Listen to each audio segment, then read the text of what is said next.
I was screaming. I was telling him to stop. It was incredibly painful.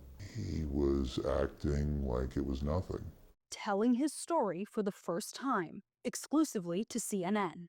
It was animalistic. It was brutal. One of Sean Diddy Combs' accusers describes his allegations of being drugged and sodomized in the back of a vehicle by the disgraced music mogul. Choosing to keep his identity hidden, John Doe says Combs assaulted him in 2007 while he was working security at one of Combs' white parties in the Hamptons. Sean Combs himself offered you a drink, is that correct? Correct. Okay, so this didn't come from staff or someone holding a tray of drinks, it came from him directly? Correct. The effects were so far beyond what 2 drinks would have been. It felt like the effects of maybe 15 drinks, to the point where I couldn't even stand any longer. And then what happened? Sadly, Sean Combs was waiting in the wings. He knew that this was going to happen to me, and he was waiting. He was acting like a concerned person at first in order to get my trust.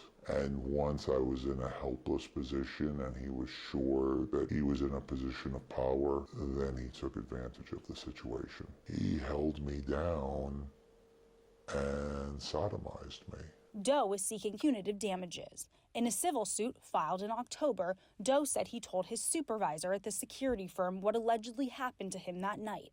He says he was then blacklisted and had to find another job. Did you tell your wife at the time?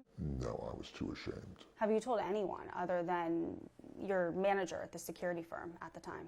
No, I was, at that time, it just seemed so out of bounds. It seemed so crazy back then that it didn't even seem believable. I thought people would just think I was crazy. Just wanted to spread the love. Combs' white parties were a Hollywood sensation. With an ultra-exclusive guest list of A-list celebrities and executives from film, music, and fashion. You're legendary for the parties that you throw. You throw a great party. I'm a legend, baby, for a whole bunch of things. Yeah. He dubbed himself the modern-day Gatsby. If you don't have what they need, they're going to leave. Right. Got to keep them there. Right. You need locks on the doors. Combs is currently incarcerated in Brooklyn after he was indicted on 3 federal charges earlier this year. He's been denied bail 3 times. He pleaded not guilty to racketeering conspiracy, sex trafficking, and transportation to engage in prostitution, and is awaiting a criminal trial that could put him behind bars for life.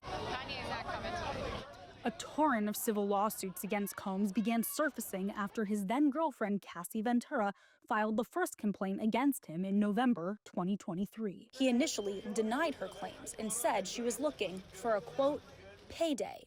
But earlier this year, CNN published hotel surveillance video from 2016 where Combs appeared to grab, shove, drag, and kick Ventura. I saw the beatings he did to the beating he did to that poor woman, and I was mortified.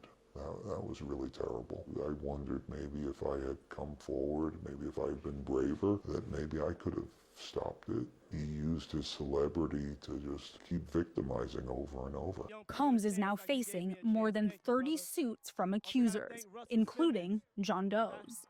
Representatives for Combs have denied all allegations. Mr. Combs has never sexually assaulted anyone, adult or minor, man or woman, they said in a statement. His lawyers did not respond to the specific allegations in John Doe's case when approached by CNN, but addressed inconsistencies in Doe's October legal filing and his interview with CNN. What are you hoping to accomplish? What does justice look like to you?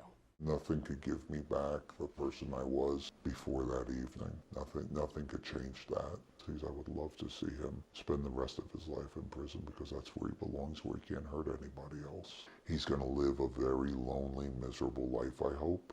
And if nothing else, he's not going to be able to victimize anybody else, and that's all that matters.